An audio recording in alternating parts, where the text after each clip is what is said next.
Hi guys, Jean here. Please like and subscribe to my channel.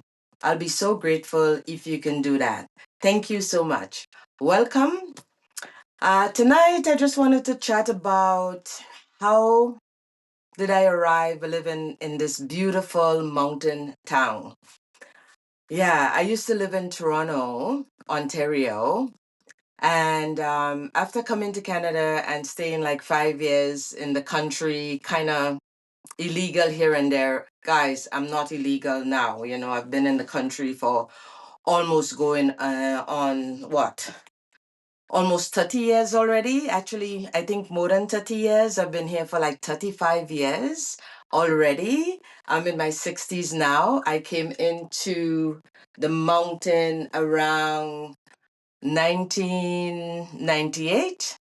And so before I talk about, coming in 1998, so 5 years into living in Canada, I decided to go to school. So I started in high school in 1994, I think. I started in high school. It was a local school for adult. It was called City Adult Learning Center. So I started there. And believe it or not, when I start high school, I was already 34, I think. I think I was already 34 years old. And I actually started in grade six. Yeah, guys, think about it. I started in grade six. Back in my island, I did go to school.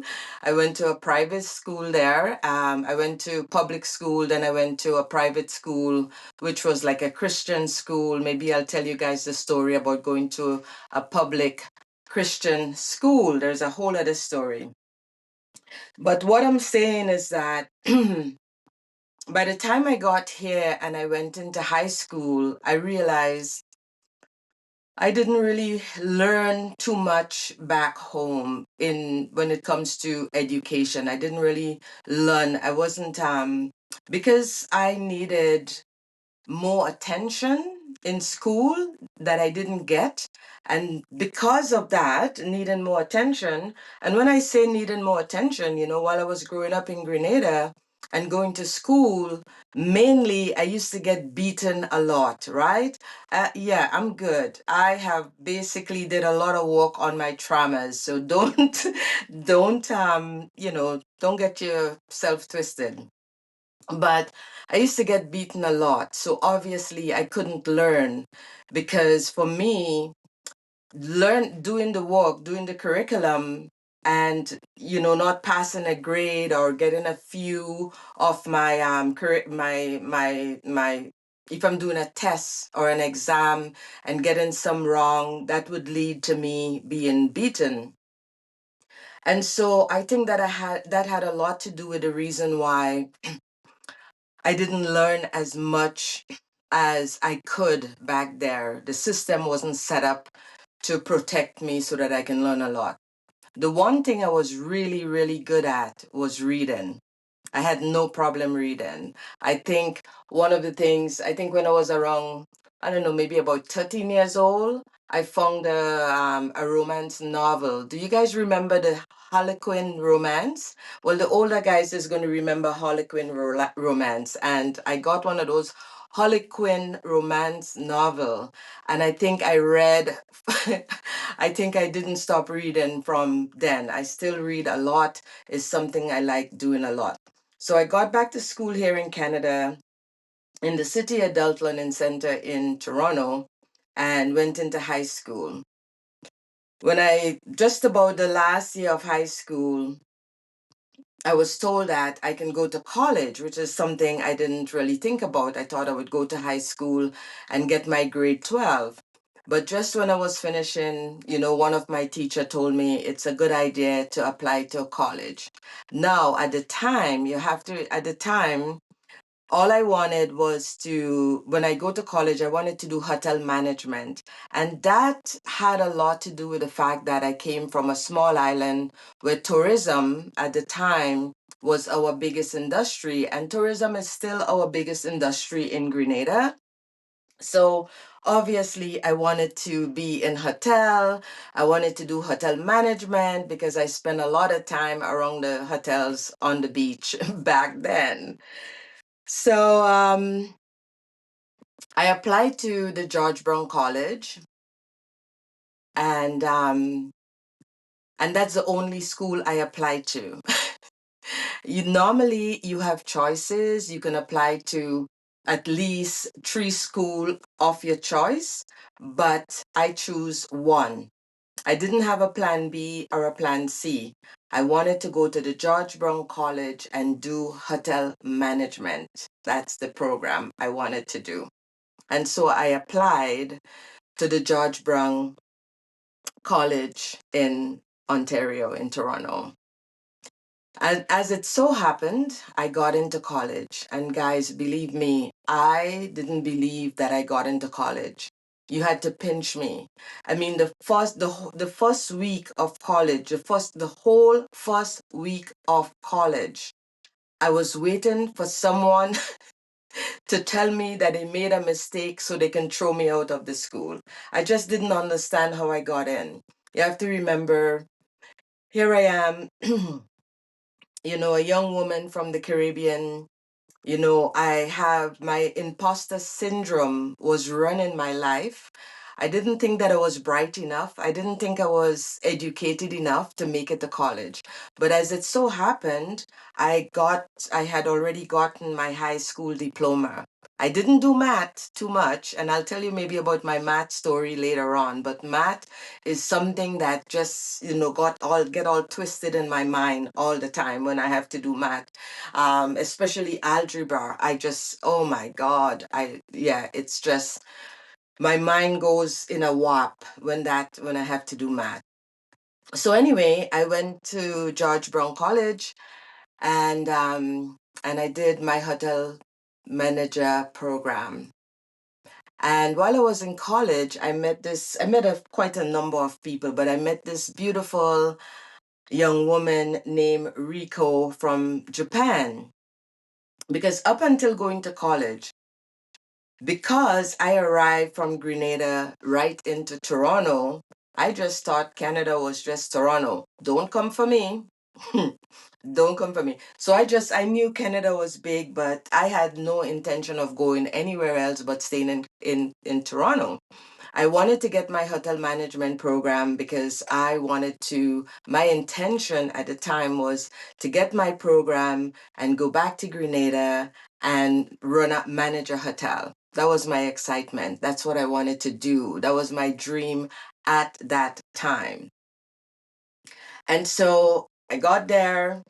I'm waiting for someone to tell me that I don't belong because, child, yeah, there's so many space I've gone into and never feel like I belong, especially out here in the mountain. Well, that doesn't happen anymore, but it happened for a long time. And I got my program.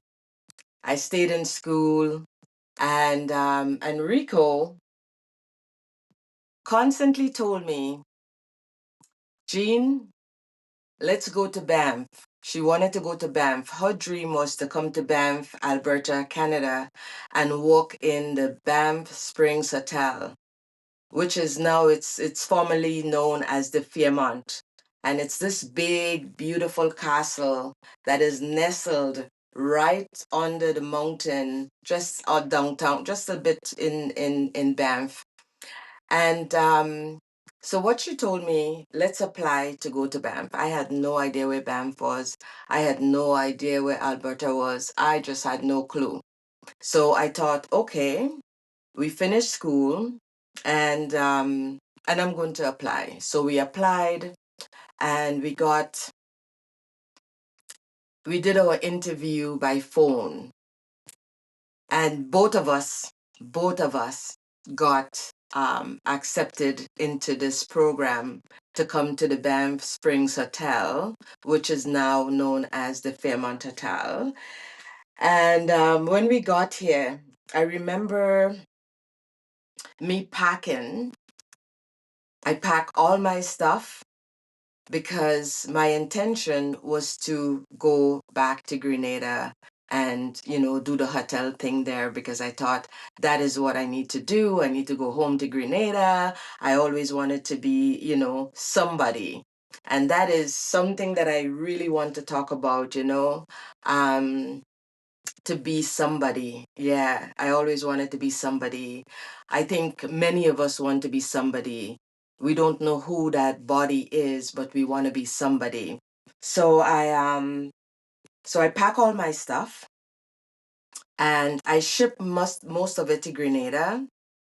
I got on the plane with Rico and we arrived in Calgary.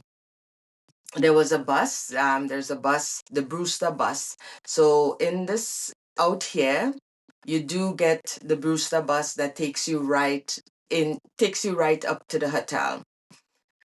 So we get on and we in the bus and we're driving to Banff.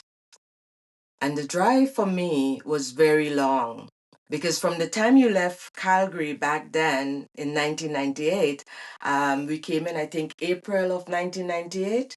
And from the time you leave Calgary, right now it's different. If you come to Calgary now, there is houses everywhere. The city has expanded. It's huge. But when I came in 1998, it wasn't like that. So as soon as you leave the airport and you get onto the highway that says, the Trans-Canadian coming the one, coming here to Banff, um, you were just in fields and looking at mountain, right?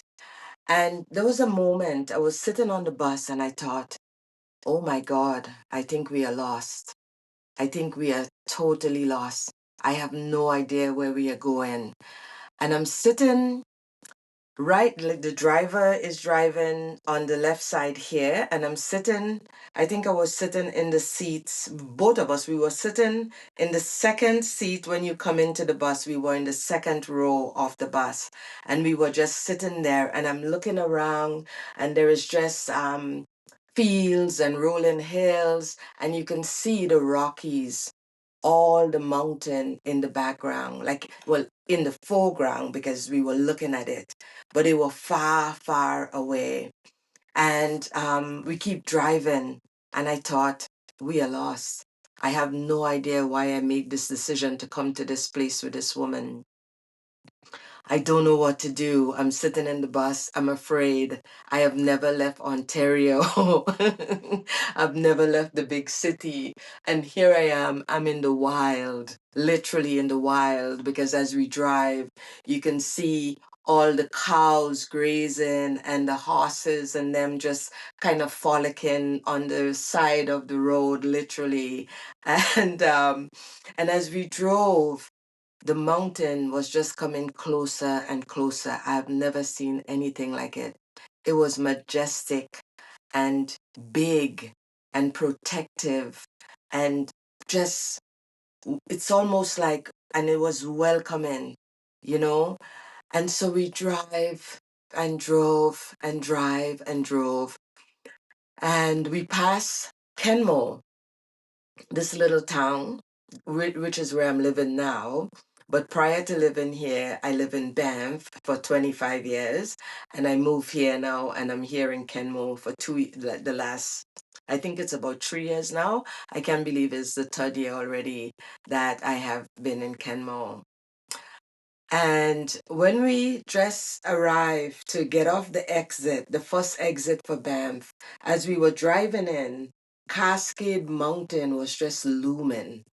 And at first, I thought, how are we going to get into Banff if there's a mountain blocking the road? Because the mountain is so huge. I assume that the bus, naive much? Well, this was a very naive Black woman coming into this majestic beauty that God or somebody created. And I just thought that the bus was going to go into the mountain. I just didn't understand how we're going to get there. But then we get off the exit and we drive down, and I look up and the mountain is just resting right there. And we make a left to come down into Banff Avenue. And as we drove and we are coming into the town, well, it was springtime. It was April, and there was trees. They're still there, not as much as before because they did a lot of change now. But there was trees that started right at the start of the Banff Avenue when you coming into town.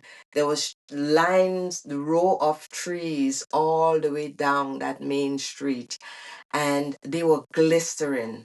The tree, it was springtime. There was this really beautiful lime color leaves on the trees, and they were just glistering. And I think it was the most beautiful thing I've ever seen and experienced. Well, apart from being on an island, that is a whole other beauty, right? And as we drove down, I'm going to use this word, but I was in awe.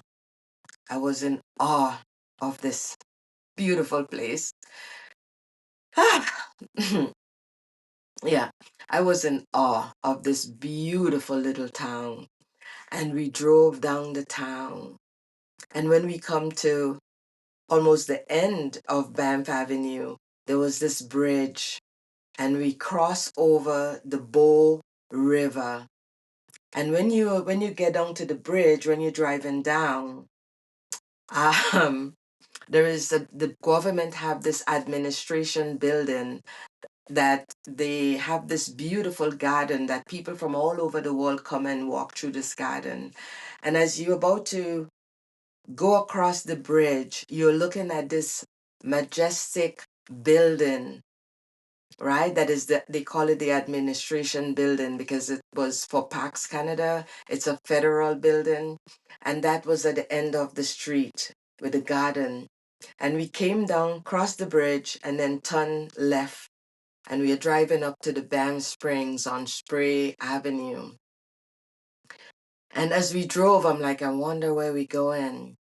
And then a few minutes later, it's almost like the castle was just like, ooh. I have never ever seen anything so grand, so beautiful, so old, and just amazing. It blew me away. And I knew this place was going to be my home for the next couple months. At least that was my intention when I left the school with my friend Rico. My intention was to come and hang out here for 6 months, do the summer thing. I mean, I was already up in age, most of the time when um, the people that come in here to work, they're usually in their early 20s, late teens, early 30s. But I was already um, in my late 30, but you couldn't tell because, look at this face, right? She's in her 60s now. But anyways, we got there, we pack out, Rico and I, we got to share the same staff accommodation. And because back then you come here, you live in staff accommodation, and we got into our staff accommodation. And the next day we went to orientation, go and see the castle, walk around. I have to tell you, walking in a castle and being in a castle, it's almost like Cinderella, you know. It might look that beautiful and it has all this gorgeousness in it, but it is really and truly like it's like Cinderella. In a sense, before Cinderella got dressed up and go to the ball. And I'm going to tell you, I'm going to kind of leave the story here because when we arrive, and which was really interesting, although myself and Rico, we did the same program, come out of the same program, Rico got to work in one of the posh restaurants upstairs. It used to be called the Alberta Room. And that she got to work upstairs in the Alberta Room. And me, the black woman from the Caribbean, guess where I got to work. Do you want to know? Do you want to really know? Here I am thinking, I just finished doing my hotel management program course, like more than 2 years in college. And I'm thinking I'm going to get some kind of a nice job. But guess what? I got hired in the housekeeping department. The housekeeping department. And at the time I thought, okay, this is temporary. I'm going to be getting I'm going to be getting, familiar with the place and all of that. But I'm going to leave the story here because if you're listening well, as I say, my Japanese friend, she got to walk upstairs in the very posh, beautiful Alberta room. The kind of space when you get to that restaurant was this just gorgeous fine dining restaurant. When you get up there, there's like this area where it's all glass and you can walk out there and you just have a view of the mountains, right? That's where she got to walk. And guess what? I got to be downstairs in the dungeon in the basement. That's where I went. So I'm going to follow through on this on my next video because I'm going to do a little series about, living in Banff and being out here and all of that. Don't forget to like and subscribe to my channel. I'll leave you with this. Do less and be more. Okay, guys? Do less, be more, be who you are, be more of who you are, and like and subscribe to my channel. We're going to have some fun here, okay? Thank you. You guys have a good evening. And yeah, I'm going to say this one thing. I am not editing, so I have to move forward to stop my video. Don't come for me.